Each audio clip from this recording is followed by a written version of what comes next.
When my wife died in 1983, my two boys were 9 and 7 years of age. To say that losing my wife was difficult for me is probably an understatement.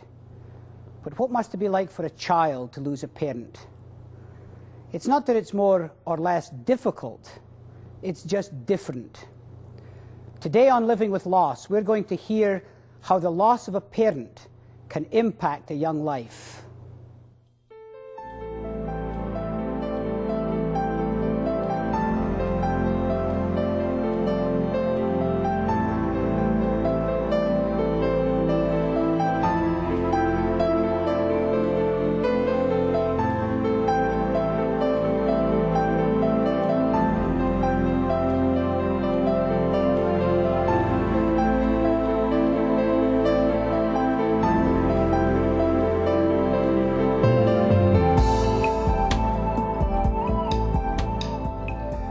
When Princess Diana died, much of the attention and the sympathy of the world focused on her two sons, Prince William and Prince Harry. How would they cope?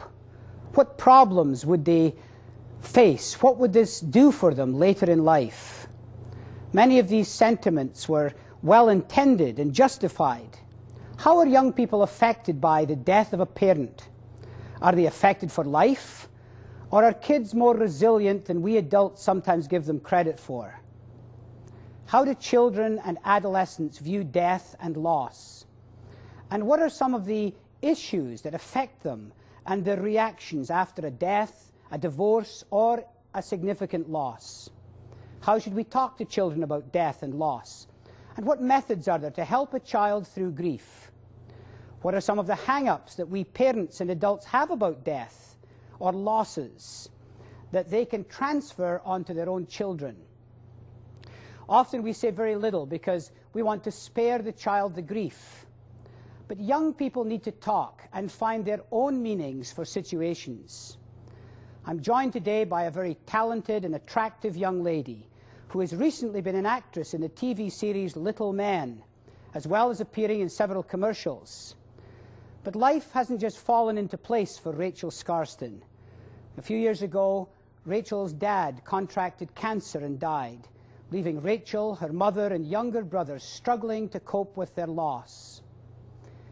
Struggling to come to terms with what that loss meant for their lives. Rachel Scarston has something to say to all of us, and especially for other young people who are struggling to come to terms with a death or a separation in the family.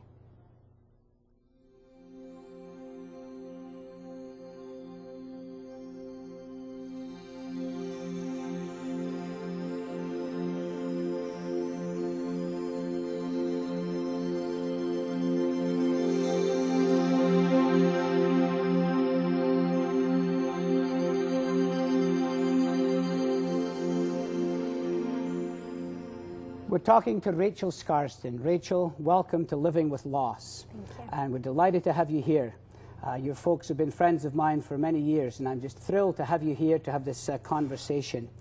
When you think back on your dad, what are some of the things that you remember about him? Well, I remember he was always kind of the person who saved me. If my mom was angry at me or if I had done something wrong, he'd always come in, "Oh, Mary, you know, she didn't mean to." So he was always kind of the rock there. He was wonderful, you know, he just great projects he helped me with. He taught me how to swim and, you know, hold my breath under the water. And he was really, you know, he was my dad. Do you remember some of the places that you went, some of the things you used to do? Well, we traveled to Norway a lot on the airplane. He was Norwegian? Yes, he was. He came from Norway. We went to Florida, to Disney World, and Colorado. We traveled a lot of places, and yeah, it was great. You find yourself thinking back on many of these special times? Yeah, a lot. Trying to think about them, and, you know, a lot of wishing I was back there, and wishing I had, you know, treasured them more, and thought in that moment, boy, I'm glad I'm here, you know. And I didn't, because you don't know. Oh, that's right. Life is short, isn't it? Yeah, and now I find that I'm often thinking, just be glad you're here right now. Just be glad that, you know, you have everything you have. Because it's very important to do that. Now, you were 9 years old when your dad got sick, and I was just contemplating and thinking on the fact that my oldest boy was 9 when when his mom died. So I hope you'll help me understand a little bit about what he must have been going through, because sometimes we parents, when we're facing a loss, we're so taken up with our own feelings that we don't often realize what young people are going through. Do you remember learning about your dad's illness? How did you find out about it? Well, first of all, there's nothing to learn, really. I mean, we're people. We're just younger versions of adults. And, I mean, we go through the exact same feelings as everybody else. And I remember when I first found out that my dad had cancer, there's so many feelings, like feelings you've experienced and feelings that are new. And I called them oop, because I had no idea, and I remember laughing, and I felt so guilty afterwards, until I was told that that was natural, because there were so many feelings and you didn't know what to do with them. But this overwhelming sense of, oh my gosh, how do I react? I've got to help my mom, I've got to keep up on my schoolwork, I've got, this overwhelming sense of, I've got to do this, I've got to do that. So just struggling to get through one day at a time. Yeah, and often you're pulled into thinking, months ahead, and you can't. You've got to just do it 1 minute at a time. Is more like it. Were there times when it just didn't seem real, when you thought that maybe everything was just going to turn out and be okay? Yeah, I remember the morning that my dad died. I remember just thinking, well, maybe if I just go down to the kitchen and do everything the same as I would if he was still here, he'll come back, and it'll just be the same. But it can't ever be the same. Mm-hmm. So do you remember around the time that your dad died, and what were some of your feelings? What were some of your reactions to what had happened? Well, I didn't want to be any different. I didn't want anybody to treat me differently, but I mean, I was different. I mean, none of my friends had even an idea, I mean, one of my friends said to me, well, I lost my guinea pig. And I mean, I knew where it was coming from. I knew that they were trying to understand, but I mean, I couldn't talk to any of them, and I couldn't say, oh, you know what, I'm having such a bad day. And they'd say, oh, I understand, but they didn't, so it was hard. So you found that a lot of your friends and the people that you'd generally related to in your peer group, they weren't as understanding? And yeah, I mean, before we had things in common, we danced, but now it was just this big space between us, and I found that it really, I really found out who my good friends were. And I'm sure it must be hard, because maybe not so much when you're 9, but as you come into the teenage years, so many kids are saying, oh, well, my dad's such a square, so old-fashioned, yeah, and won't let me do that, and it must be difficult when you see kids who are maybe just not appreciating their parents as much. It's really hard. I mean, yeah, just yesterday, a friend called me. Oh, I hate my dad. He won't let me do this. And I felt like saying, and I did. I said, you know what? How dare you say that? You are so lucky to have a dad. But then I find myself sometimes saying, oh, my mom, she won't let me do this. And I have to catch myself, because, there's people who've lost their mom, and, you can't say that. So. Yes, that's right. Yeah. So what are some of the things you miss most about your dad? I miss just having him there. I miss his hugs and his big hands. I miss him, working on his computer late at night and reading, and, I just miss having his presence. Yeah. Yeah, things you'd like to ask him, advice and things like that? Yeah, a lot of things. If I have dreams, I used to ask him what they mean, or even just saying, I really like this boy, how do I tell him, because he's the guy, And my what was his reaction to that? Well, he had a couple of answers, but I won't go too deep into that, so, yeah. Yeah. So some of the other feelings that you shared, some of the other emotions that you felt when you knew that Dad had died, what were some of the things that you went through? A lot of it was, I've got to keep my family together. I've got to keep it as normal as possible.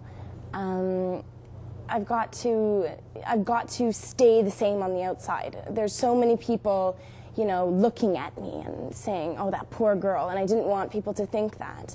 And so there was a whole bunch of just, you've got to be this, and as I said before, you've got to do this, and there's just an enormous amount of pressure, even though people were saying, no pressure, and it was, you put it on yourself, for sure.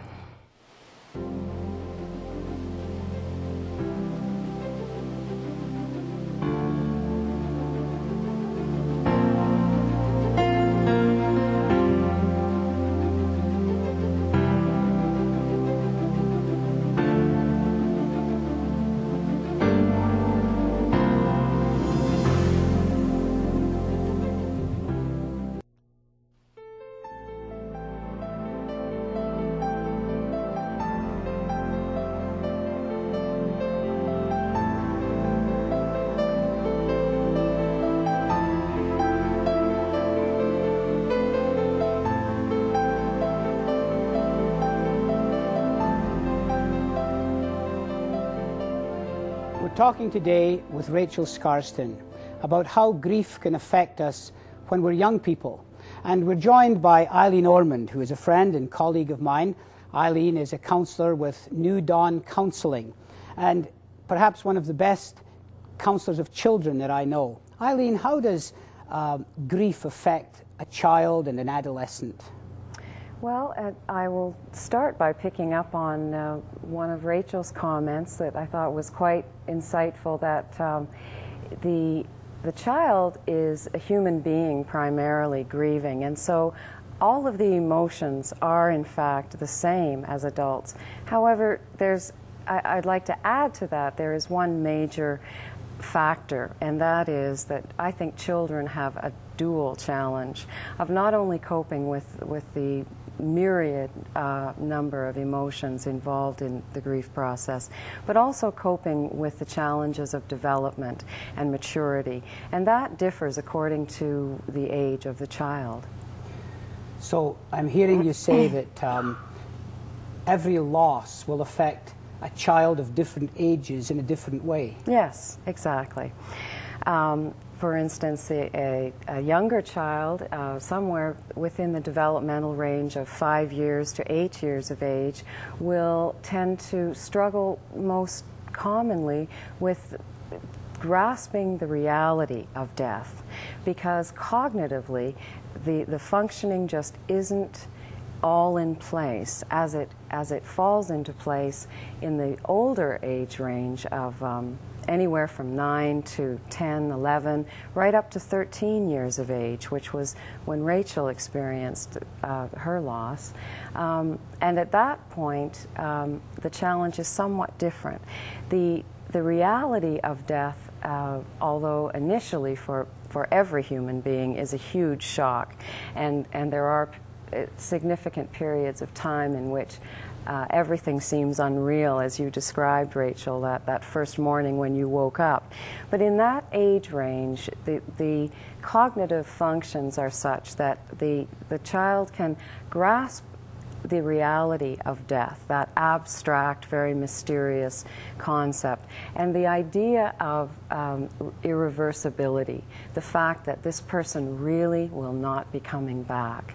And then into the teen years, we have a whole new realm of dimensions opening up that challenge where the adolescent is concerned with identity and differentiating from one's parents, and the loss of a significant caregiver, of a parent at that time, can really throw all of that into chaos, because primarily the adolescent wants to separate from the parent and establish their own identity, but on their own terms. And so when they lose a parent, there's often a feeling of confusion and disorientation, perhaps even resentment, that I wasn't able to do this on my terms. How dare you leave me when I'm the one who should be leaving you in my own time?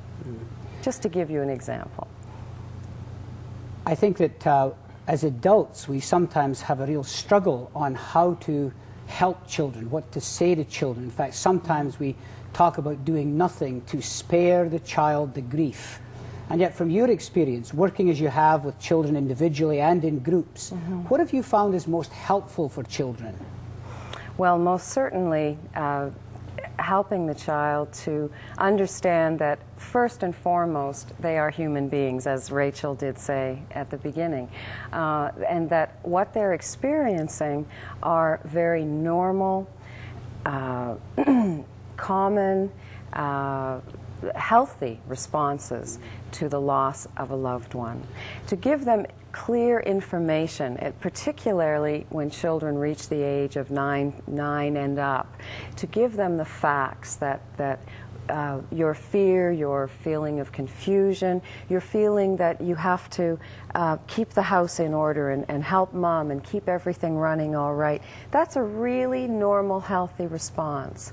And things will change, and to give them the information. That's one aspect of it.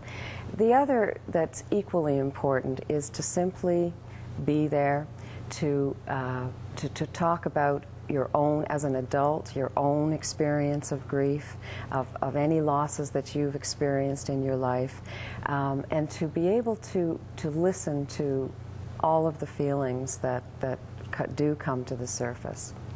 So Rachel, as you think back on the days and months that followed your dad's death, what were some of the things that people said and did that were most helpful?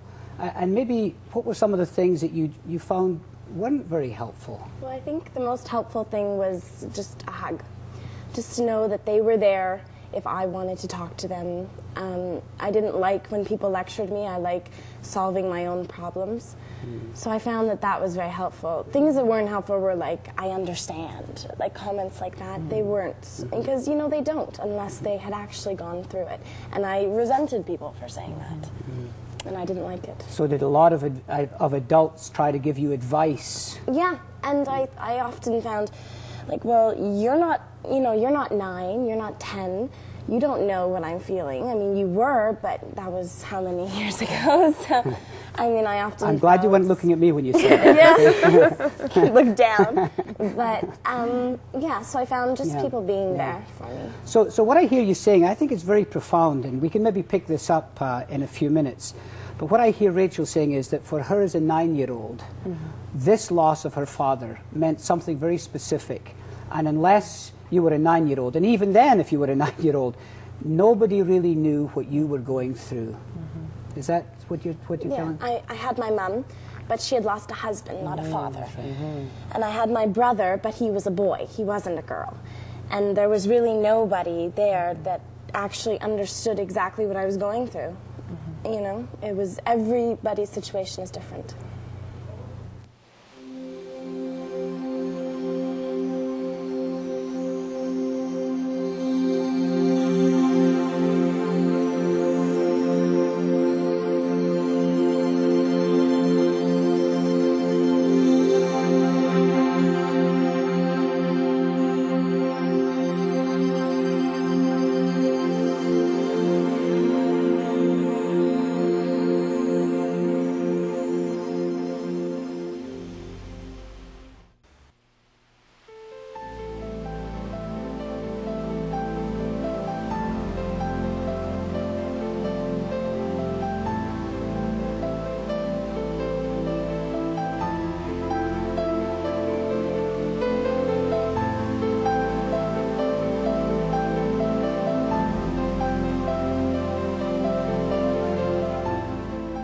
We've been talking to Rachel about some of her memories of her dad, and we've been going through a few of the drawings and the things that she wrote in the days that followed his death.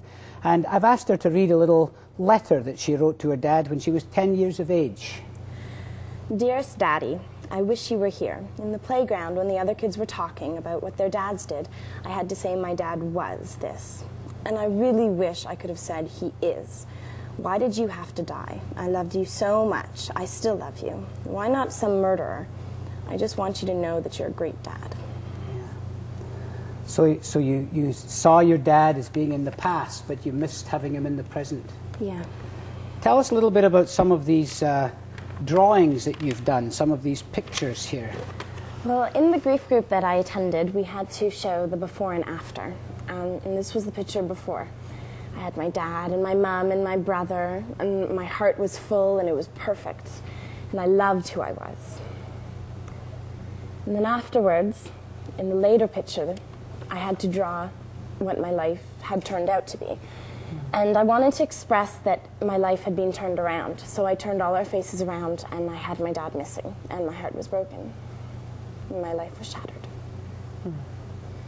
And then you have another wonderful picture here. I think this is just so marvelous. Well, this was my picture about how God was mending my heart. And, but I wasn't ready to take out the stitches, because taking out the stitches meant that every stitch I took out was kind of like, to me, taking out a bit of my dad, like forgetting him. And so I really didn't want to do that. And I think still I'm a little bit, no, you know, if I do that, I'll forget about him. So you're healing, but you're not healed. Yeah. Yeah. And here's another picture Yes. that we have here. Well, this was, I had to draw the weather in my life. And there was a lot of clouds and thunder and rain, and there were sharp mountains, but there was still always the sun, because I had my family and I had my house, and a lot of my life had stayed the same, and I was very lucky, so I decided to put a sun in there. Artwork is an important tool, Eileen, and talk to us about what you see here and also some of the other tools that we can use, because there'll be people watching, I'm sure, who would just love to know how they can help a grandchild or a child or some little kid in Sunday school, you know, who's going through a significant loss. Well, there are indeed many ways of helping children grieve, and they can in fact open up whole new doors of understanding for the adult and the child in terms of exactly what is happening internally. Drawing has always been one of my favorite mediums to understand the children that I'm working with, because they tell me about the whole symbolic world within themselves. And it's so hard for younger children to talk directly about feelings, but to draw a picture of a storm and lightning and thunder and the sun peeking through the clouds, it's worth 1,000 words. It can tell me so much about what the child is feeling. Often children will only be able to express their feelings about grief in one expressive arts form or another. Some children have a better time with drawing. Others do really well with role playing or acting out different animals and what the animals might be feeling on the day that one of their parents died. Also the letter here with the older children and within the 9 to 13 range and older, it can really help understanding any unfinished business that might still be lurking, which can really come up once the child is a little bit older. There may be unanswered questions that come to the fore much later, and using the words can really be an important vehicle. Rachel, during one of our breaks, you were telling me of an anecdote, something that happened that was quite significant. Would you like to share it with us? Well, I was kind of going through old baby toys, and I found one of those bins, and at the top it has cut out holes for all the different shapes, like squares and triangles and circles. And I felt now and forever that I'll have all my shapes, but one will be missing. And nothing will ever fill that space, and I will never be able to. It will either be too big or too small, and it'll never ever be filled again. So you're saying that a part of you is missing, but another part of you is going on. Mm-hmm. You have to go on. You can't. You want to so much stay in that very moment, but you can't. If there were things that you wished you could have your dad around for, what would some of those things be? My wedding, my everything, my life. You know, now I'd love him to be standing there watching me and saying, wow, I'm really proud of her. And I'll never ever hear that. Somehow you may not be able to hear it, but I think if you listen closely enough, you will. There are young people who are watching. Just in our final moments, what would you say to young people who are going through a significant loss? Just know that your parent loved you, and even though they're gone, they'll always love you. And I know what you're going through, and I feel it too. And there are other people that feel it.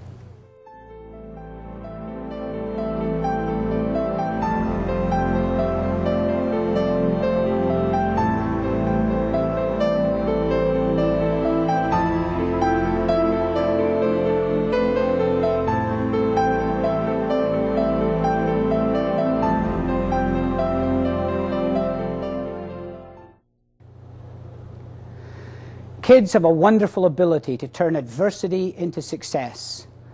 One kid I know tried out to play high school basketball, but was unceremoniously cut from the team. That not only hurts when you're a teenager, it's downright embarrassing. But the story doesn't end there, because that kid, you know him too, was Michael Jordan, who would rise to become one of the great superstars of basketball. Michael Jordan later said, "I realized that if I was going to achieve anything, I had to get out there and go for it. You think there is something standing in your way, but nothing is really there. What is there is an opportunity to do your best. If it turns out my best isn't good enough, I'll never be able to look back and say I was too afraid to try. Failure always made me try harder the next time."